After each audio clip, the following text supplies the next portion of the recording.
안녕하세요. 이원근입니다.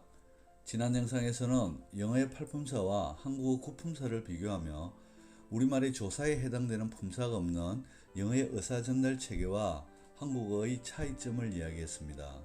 이번 시간에는 팔품사 중 명사, 형용사, 부사의 확대된 의미 단락인 투부정사, 동명사, 현재분사와 명사절, 형용사절, 부사절의 형태와 기능에 대해 알아보겠습니다. 영어 문법책을 처음부터 3번 정독하면 그려지고 이해되는 전체를 바라보는 시각을 미리 머릿속에 그려서 정리하려니 다소 복잡하다는 생각이 들 수도 있을 것입니다. 아닙니다. 영어 문법은 복잡하고 어렵다는 것은 선입견일 뿐입니다. 과연 영어 문법이 어려운지 이 짧은 영상을 보시고 판단하시죠.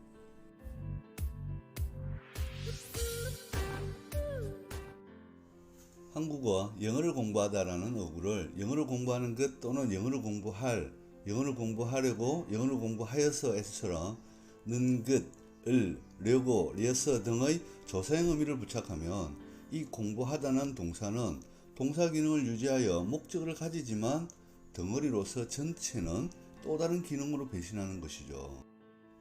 영어도 마찬가지입니다. You start English라는 문장에서 주어는 빼버리고 to라는 단어를 이용하여 to start English라는 어구를 만들면 이제 이 녀석은 문장이 아니라 문장의 구성 요소 중 하나가 되어버립니다. 즉, 이제 이 어구는 덩어리를 이루어 명사, 형용사, 부사 등의 역할로 변신할 준비가 된 거죠. 동사의 기능을 완전히 버리지 않았다고 해서 동명사, 분사와 더불어 준동사라고도 하죠.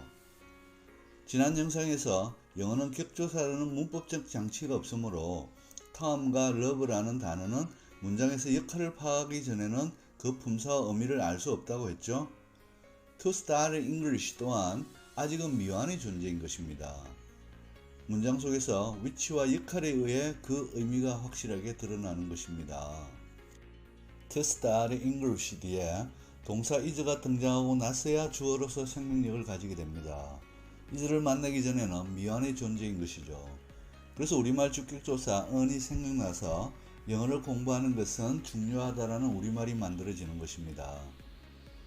만약 to start English 뒤에 동사가 아니라 주어 동사가 등장한다면 주어가 두게 되는 경우는 없고 주어 앞에 위치할 수 있는 것은 부사밖에 없으니 당연히 이 to 부정사는 부사적 용법으로 이해할 수 있겠죠. 말이 아니라 글을 쓸 때는 부사구나 절 뒤에서는 이렇게 쉼표를 넣어 읽는 사람을 배려하는 장치도 되어 있습니다. 이 문장처럼 to 부정사가 주어가 되면 그 어구 속에 말하고자 하는 새롭고 중요한 내용을 포함하고 있으므로 뒤로 보내는 경향이 있습니다. 교실에서는 주어가 길면이라고 성의 없게 간단히 설명하죠. 그래서 이 문장은 It is important to start English라는 문장으로 바뀌어 표현합니다. 이때 it을 가짜 주어라는 의미로 가주어라고 하고 뒤의 to start English를 진짜 주어, 즉 진주어라고 합니다. 누군가 I want라고 말하고 더 이상 말을 하지 않는다면 듣는 사람들은 말이 끝나지 않았다는 것을 알고 궁금증이 생겨날 것입니다. 도대체 뭘 원하는지 그 목적을 말해야 하는 것이죠. 이렇게 목적을 필요로 하는 동사를 타동사라고 합니다. 그래서 I want 뒤에는 그 대상인 목적어가 등장해야 하고 팔품사 중 명사, 대명사가 기본적으로 그 역할을 합니다. 그리고 그 명사를 대신하여 등장하는 to start English는 그래서 목적어 역할을 하는 명사적 용법이 되는 것입니다. My goal is 뒤에는 목표가 무엇인지 나와야겠죠. 이때 등장하는 to start English는 비동사 뒤에서 주격보호로서 사용된 명사적 용법입니다. 누군가 시간이 되었다 또는 시간이다 라고 말하면 그 말을 듣는 상대는 무엇을 할 시간인지 궁금해할 것입니다. 한국어는 명사를 수식하는 관행절은 길거나 짧거나 모두 명사 앞으로 갑니다. 그러나 영어의 형용사하고는 한 단어로 압축되어 형용사화된 경우를 제외하고는 반드시 명사 뒤에서 수식합니다. 그래서 it's time 뒤에 등장하는 to start English는 to 부정사의 형용사적 용법이라고 부르는 것입니다. 이제 to 부정사의 부사적 용법을 알아보겠습니다. 그 전에 간단한 한국어 퀴즈 하나 풀어볼까요?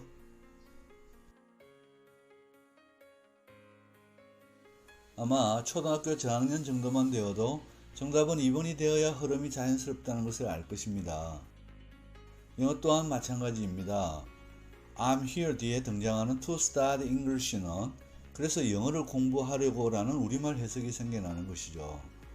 부사행 조사가 없는 영어는 상황과 문맥에서 그 의미를 추리하여 이해하여야 합니다. 만약 I'm happy to study English라는 문장을 만나면 나는 영어를 공부하려고 행복하다가 되면 언어적인 논리가 아주 어색하죠. 그래서 나는 영어를 공부하여서 행복하다 정도로 자연스럽게 이해하고 해석하는 것은 여러분들의 한국어 실력입니다.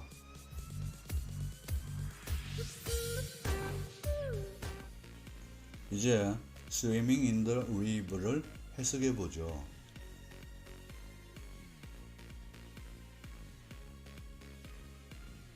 이걸로는 부족해.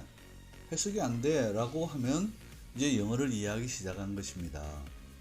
Swimming in the river라는 어구 또한 명사, 형사, 부사의 가능성을 가지고 있을 뿐 아직 미완의 존재인 것입니다. 뒤에 등장하는 동사 is를 만나자마자 이제 주어로서 생명력을 가지게 되어 이 강에서 수용하는 것이 됩니다. ing형의 어구가 주어, 목적어, 보어 위치에서 명사의 역할을 하는 것을 동명사라고 하죠. 동명사는 몇몇 관용적인 경우를 제외하고는 가주어를 거의 쓰지 않습니다. 포기하다라는 의미의 동사 give up의 목적어 위치에 있으니 당연히 목적어 역할의 동명사겠죠. 그래서 그는 이 강에서 수용하는 것을 포기하였다는 의미가 생겨나고 한국어 목적격 조사 을이 생겨나는 것이죠. 전치사 뒤에는 명사, 대명사가 뒤따르고 덩어리를 이루어 전치사구가 된다고 했었죠. 그리고 전치사 뒤에는 동명사가 와서 의미 단락을 이룰 수 있습니다. 이 문장은 그래서 그녀는 이 강에서 수용하는 것에 대해 두려워한다라는 우리말로 이해할 수 있는 것이죠. He arrested the man은 그는 그 남자를 체포하였다가 되어 듣는 사람에게는 아직 궁금증이 남아있죠. 네, 맞습니다. 그 남자가 누구인지 왜 체포했는지 내용이 보완되어야 하는 거죠. 그래서 뒤에 등장하는 Swimming in the River는 다른 사람이 아니라 이 강에서 수영하고 있었던 바로 그 남자라고 그 남자를 꾸며주고 한정하는 역할을 하는 것이죠. 문법 시간에는 이것을 현재 분사라고 합니다. 영어에는 앞에서부터 읽어나가며 궁금한 것을 해결해주며 생겨나는 의미를 그대로 자연스럽게 받아들이면 됩니다. Swimming in the river만으로 의미를 파악할 수는 없지만 뒤에 he died를 만나는 순간 주어 he가 존재하니 주어 앞에 가는 것은 부사밖에 없겠죠. ing의 형태로 부사의 역할을 하는 것을 문법책에서는 분사구문이라고 합니다. 그리고 그 의미는 뒤에 등장하는 주어 동사와의 논리적인 흐름에 의해 다면, 지만, 니까, 다가 등의 한국어 부사 의미를 만들어낼 수 있는 거죠. 이 문장에서 괄호 안에는 흐름상 다가가 가장 자연스럽죠. 그리고 이 강에서 수영하면서로 해석하는 것은 여러분 마음입니다. 해석은 정답이 없는 거죠. 문법책에서는 이것을 분사구문 중에서 동시동작이라고 하고 있습니다. 분사구문 swimming in the river 뒤에 너는 체포될 것이라는 의미의 you will be arrested를 만나는 순간 이 강에서 수영한다면 또는 이 강에서 수영했으니로 뜻이 바뀌게 되는 것은 여러분들의 국어 실력입니다. 좀 더 확대된 의미를 알아볼까요? 위험한 이 강에서 수영한 것은 불법이고 경찰에 체포되는 것이 상식인데 주절의 내용으로는 그는 체포되지 않았으므로 행위와 결과가 이치에 맞지 않습니다. 그래서 이 분사구문은 이 강에서 수영하였지만으로 이해하면 되는 거죠. 문법 시간에는 이것을 양보라고 일상에서 잘 쓰지 않는 용어를 사용하고 있습니다. Swimming in the river라는 어구에는 주어 동사를 만나기 전에는 한국어 격조사 및 부사음이 는 것, 면서, 다가, 였어, 쥐만 등이 내포된 미완의 존재라는 것을 이제 완전히 이해되시죠? 우리 아이들은 책을 읽을 때 이와 같은 문장을 만나면 어떻게 반응할까요? 우리말의 다양한 조사에 대한 이해가 완성된 대부분의 아이들은 탐사, 익사, 잠수와 같은 단어를 만나더라도 문맥을 통해 그 의미를 유추하고 넘어가지 일일이 국어사전을 옆에 두고 찾지 않습니다. 글의 내용에서 그가 기자이면 기자가 알아보고 조사하는 것을 탐사라고 하는구나 정도로 이해하고 넘어가죠. 그리고 비슷한 상황에서 다시 만나게 되는 탐사하다라는 단어는 친숙함을 넘어 활용할 수 있는 단계로 나아가게 되는 것입니다. 그러나 영어를 공부하는 이 땅의 학습자들은 문장 속에서 investigate, drowning, submerging 등의 단어를 만나면 문맥에서 대략적인 의미라도 추측할 생각은 하지 못하고 순간 얼음이 되어 사전 등에서 왜 단어의 뜻을 확인하여야 할까요? 우리말의 다양한 조사에 해당되는 영어의 의사전달 체계가 아직 이해되지 않았고 정립이 안 되었다는 증거겠죠? 그래서 기껏 번역된 해설서대로 설명하는 선생한테 끝없이 의지하게 되는 상태를 벗어나지 못하는 거죠. fish라는 단어는 주어 뒤에서 만나자마자 동사로 인식하고 물고기 하다에서 낚시하다라는 의미를 떠올리면 됩니다. 그리고 물고기를 낚시하듯이 물에서 건져내다를 fish로 표현하는구나 하고 넘어가면 되겠죠? 그럴 리가 없지만 만약에 fish라는 단어가 처음이고 뜻을 모른다 하더라도 그는 이 강에서 물에 빠진 사람을 땡땡 하였다 해서 땡땡 안에는 구조하다, 건져내다는 의미를 쉽게 추측할 수 있을 것입니다. 하지만 교실 등에서는 대단한 것을 알고 있다는 듯이 fish는 동사가 되면 물에서 건져 올리다라는 뜻이 있다라며 또 외우기를 강요하고 부담 지우죠. 그리하니 fishing과 같은 새로 생겨나는 단어는 문맥으로 추리할 생각은 꿈도 꾸지 못하게 되는 거죠. 이 단어는 보이스 피싱 할 때 피싱에 해당되는 영어 단어입니다. 대부분은 목소리로 낚시하기를 떠올리며 피싱인 줄 알지만 발음은 같고 철자를 달리한 새로 생겨난 단어입니다. 이제 왜 이 땅에서만 영어가 어려운지 이해되시죠? 수많은 문장을 1대1 번역하여 외우려 덤비다간 곧 좌절하고 말입니다. 가장 우선적으로 우리말의 다양한 조사에 해당되는 제가 영어 사용 설명서라고 부르는 아주 기본적인 의사전달 체계를 이해하여야 합니다. 아이들이 실수를 통해 말을 배우듯이 예외적인 사항들은 실수를 통해 점차적으로 고쳐나가도 됩니다. 그리고 쉬운 내용의 영어책부터 자신감을 가지고 읽기 시작한다면 독실랑이나 영어에 노출된 시간에 비례하여 상당한 수준의 영어 실력을 갖추게 될 것입니다.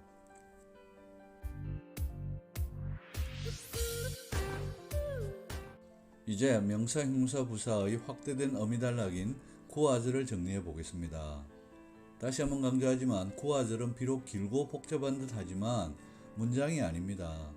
문장에서 명사, 형용사, 부사의 기능을 하는 부속품일 뿐이고 위치와 역할로 그 기능을 결정하게 됩니다. 명사는 주어, 목적어, 보호 자리에 위치함으로써 그 존재감이 확실해집니다. 우리가 조동사로 알고 있는 will은 주어 위치에서는 명사로서 의지, 각오, 유언 등의 의미를 가집니다. 이 명사를 대신하여 주어, 목적어, 보호 역할을 하는 것들로는 명사구인 투부정사의 명사적 용법과 동명사가 있습니다. 그리고 접속사 주어 동사의 형태를 가진 명사절이 있습니다. that과 wh 어문사가 명사를 만드는 접속사입니다. 이 문장에서 it은 가주어이고 뒤의 that, I love you는 명사절로서 진주어가 됩니다. 그것 즉 내가 너를 사랑한다는 것은 진실이라는 뜻이죠. 부정의문문 don't you know 뒤에 무엇을 모르는지 그 목적어에 등장하는 that 주어 동사절은 당연히 명사절이겠죠. 목적어 위치의 명사절에서 이 기능적 접속사 that은 대체로 생략하는 경향이 있습니다. 우리말 육하원칙에 해당되는 WH 어문사는 문장에서 절을 이끄는 종속 접속사 역할을 할 수 있습니다. How much do I love you는 당연히 의문문입니다. 이 의문문 문장이 절이 되려면 반드시 절의 공식, 접주동을 지켜야 합니다. 그러면 명사절이 되어 타동사 know 뒤에서 목적어 역할을 할 수 있는 거죠. 나는 궁금하다는 의미의 I wonder 뒤에 등장하는 Who is loving you는 목적어 자리에 있으니 당연히 명사절이 되겠죠. 이 문장에서 who는 접속사와 주어 역할을 동시에 하고 있습니다. 형용사를 대신하여 명사, 수식 및 보호 역할을 하는 것들로는 형용사구인 투 부정사의 형용사직 용법과 현재 분사 그리고 과거 분사와 지난 영상에서 이야기한 전치사구가 있습니다. 과거 분사는 수동태 이해가 전제되어야 하므로 일단 다음으로 미루겠습니다. 그리고 접속사 주어 동사의 형태를 가지는 형용사절이 있습니다.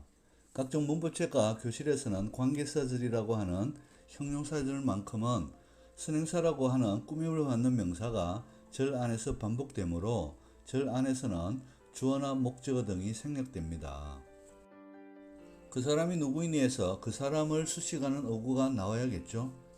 그 자리에 당신이 가장 사랑하는, 즉 whom you love the most가 등장하니 형용사절입니다. 이때 기능적인 역할을 하는 접속사인 목적격 관계대명사는 대체로 생략해버립니다.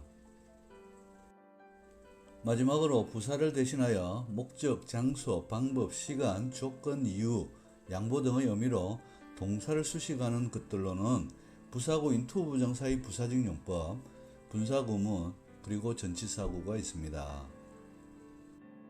그리고 접속사 주어 동사의 형태를 가지는 부사절이 있습니다.